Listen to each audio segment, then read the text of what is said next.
Following program is rated TVMA for mature audiences only. I tried to tell them not to curse, but it happens. I don't ever slow up, no I don't take shit. I got no love for the fakeness. If you wanna play tough and wanna hate this, I'll always show up. I don't ever slow up, no I don't take shit. I got no love for the fakeness. If you wanna play tough and wanna hate this, I'll always show up and make a statement. I don't ever slow up, no I don't take shit. I got no love for the fakeness. If you wanna play tough and wanna hate this, I'll always show up and make a statement. Everything I do so instinctive and so passionate. Every word I move so descriptive like an adjective. I got a vendetta against people who patented being negative when you should be getting after it.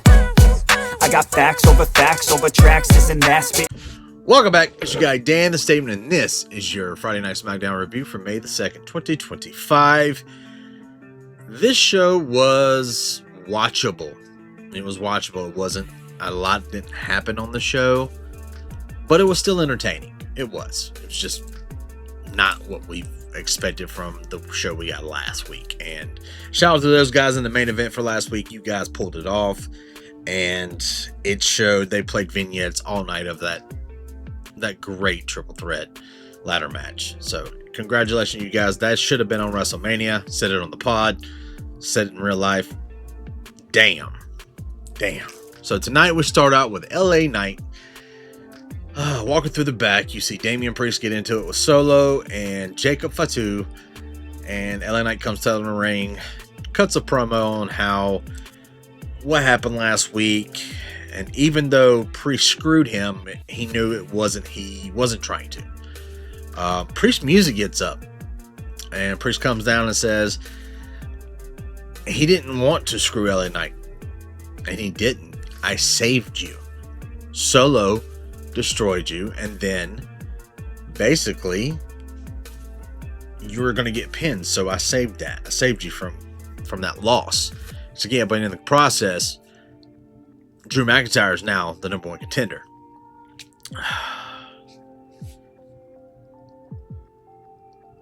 LA talks about Drew towards Priest, and he tells Priest, look, I think you're feeling some type of way from WrestleMania, because don't let your failures be my future. Priest got a little upset and said it was LA's fault because he lost his championship is the reason why they're here, and now they have a match tonight in the main event. Well, both of them said, no, let's not wait till later. Let's go ahead and get the ref out here, and let's just do this right now. And they did. I was all right. So, damn good match. I will say that. It was a good match. Solo came out and attacked Priest, and then Jacob came down and destroyed everyone and helped Solo up. The outcome was we got a disqualification / no contest, which, pause, here lately, I found this out about WWE, if they don't want either man to look bad and still have something, they say no contest instead of just disqualification. Because last week we had a disqualification, but before that we had a no contest. So it's the same fucking thing, guys. What are we doing? We had a Faxium interview in the back, and Pretty Deadly interrupted, and now we have a tag team match between Faxium and Pretty Deadly. Good match. It was a good match. It was entertaining. One of the Pretty Deadly boys' mouth was bloody. I don't know if that was just from Faxium going too fast or them not knowing how to be safe with each other in the ring yet, because they haven't done a lot yet. But anyway, winner, Faxium, of course, and they look fine. My only complaint about Faxium is they are very fast. They like to wrestle very fast, and some of the guys on the main roster are not used to going very fast.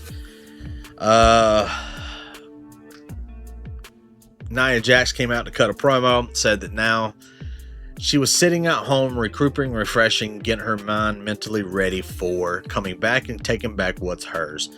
Tiffy came out, said she's not the same person as she was when you left, and it's not going to be that easy. Naomi comes out, says she she basically told them all, she goes, I would not only just push you on top of a car, I would probably throw you in front of one and let them run over you, which was a good line.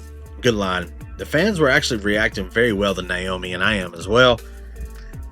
Jade came out and all four started fighting. Nick Aldis comes out and said, now that all you four are fighting, let's give them a tag team match, player. Really, Nick? Really? You're not Teddy Long. So that is our new main event for the night. We're going to have a tag team match with Jade and Tiffy tagging against Naomi and Nia Jax. Okay, I'm down for that. Miz and Mello are in the back and talking about how Miz is disrespected with everything was going on, and tonight they're going to respect him. Mello said, yeah, Mello don't Miz, and they went to the ring. I called the necklace thing, by the way. It was said on the podcast. It was said on some of the other stuff on the socials. Go back and look at it. I called that shit way before it happened. The Andre Battle Memorial necklace, I called that shit. Thank you. We got Aleister Black. And I love that they kept his theme music. I love that they kept his entrance from NXT. And Miz and Black had a very, very good match. Miz looked good. They didn't treat him like a comedy character in this match. They let him be his serious, normal Miz self. And it was a great match. It was just a black mass that took Miz out. And Aleister got the 1, 2, 3. Aleister sitting there, not paying attention, and he just turns around and Mello's behind him with the chain in his hand. And they have a back and forth look at each other. And basically, Mello gets out of the ring. It's like, I'll see you soon. And Aleister's like, I'm waiting. I'm down for that. I want to see that match. Please let me see that match. Next week, please let me have that match. I want to see Mello and I want to see Aleister Black go together. I have a feeling that's going to be a banger of a match. Next, we had Zelina Vega versus Piper Niven. This match was... I mean, Chelsea's always entertaining outside the ring, but Zelina Vega won. Enough said. Next, we got a in-ring promo from Randy Orton.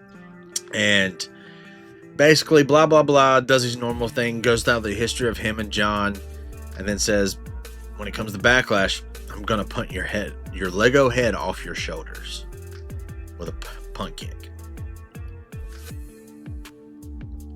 It would have been better if Cena was there. They could go back and forth. That's happening next week, though. The day before Backlash.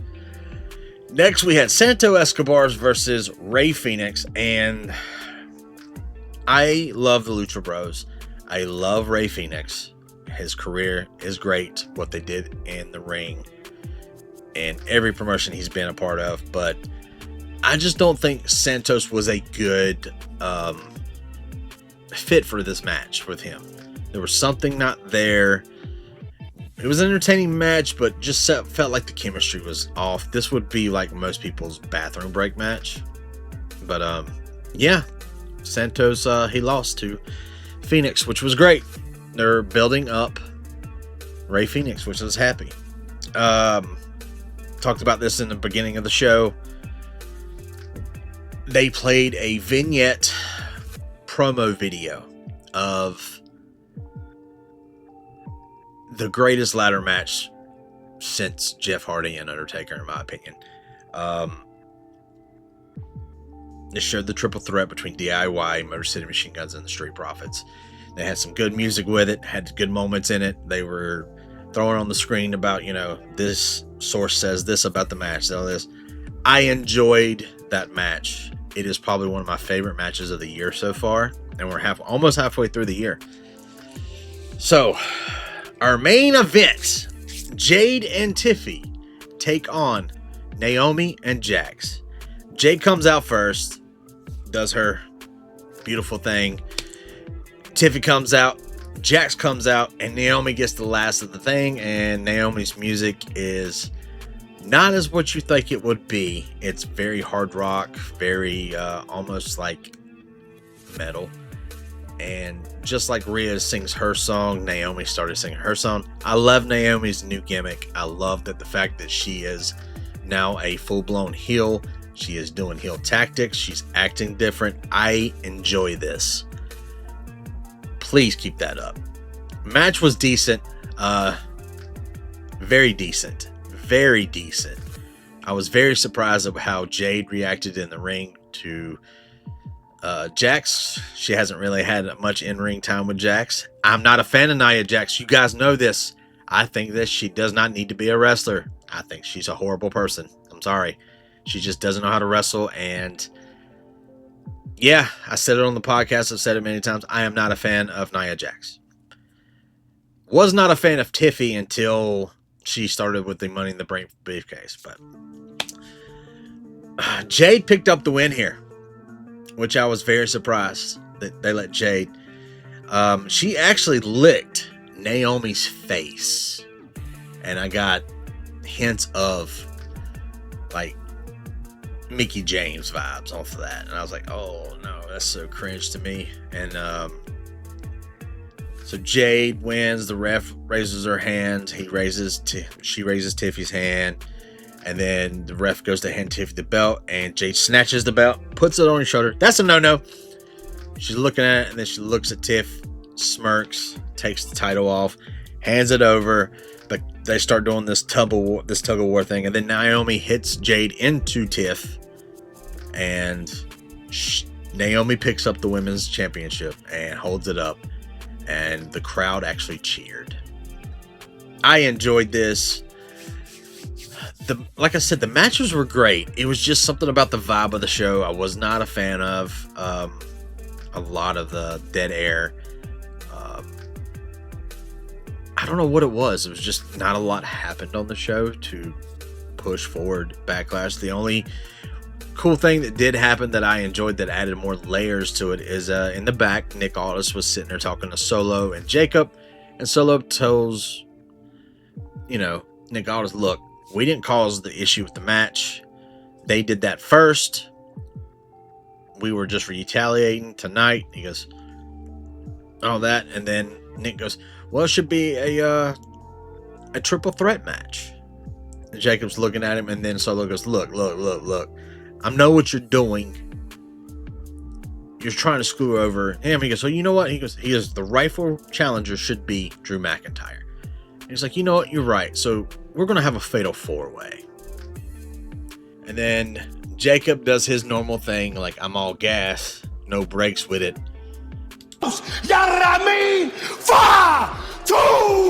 And of course that was great. He leaves, and then Solo looks at Nick Aldis and says, look, I know what you're doing. You're trying to screw over Jacob. And he goes, no. In fact, I'm not. He goes, actually, you are. And walks away. And Solo's sitting there looking like, yep. So they're already teasing the Solo thing with Jacob, which I'm fine with. Like I said, the show was decent. It wasn't nothing to write home about mother to. It wasn't something to praise, but it was a decent show. I was entertained. I didn't fall asleep. So, thank you guys for coming out and watching the videos, and also checking out the podcast on Thursdays. We had a lot of fun this past one. Go back and watch it. It's great. It's called Dark Dealings. Woo. The Wolfpack Wrestling Podcast. We had Enforcer on. He's a great individual. Shout out to my bro, Enforcer. Shout out to my bro, Ja. We have fun. We will be doing a podcast next week, Thursday, and then we will also have a live reaction show for Backlash that I will probably be leading. So, thank you guys for coming out. Thank you for liking, sharing, commenting, and subscribing to the channel. I appreciate you guys. And as always, be good people. 5-2. I can't contain it, I'm coming out with a statement. You really changed, man, all your music and arrangement. You don't know shit, shut your mouth.